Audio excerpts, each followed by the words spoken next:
बरं झालं बाई, तुम्ही ती जमिनीचं मनावर घेतलं. ती लय माज आहे त्या दत्त्याला सावकारकीचा. उद्या आपल्या पोराला पाहुणं आलं तर काय सांगायचं त्यांना? नुसता जीवाला घोर लागून राहिला होता बघा.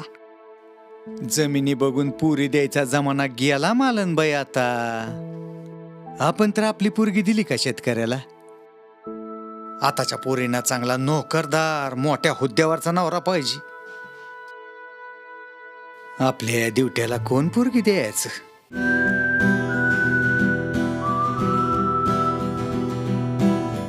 देगावचं पाहुणं समोरून आलत तर ह्यो पोरगा म्हणला काय पोरगी. आता आण म्हणावं गोरी पान कुठनं आणतोय.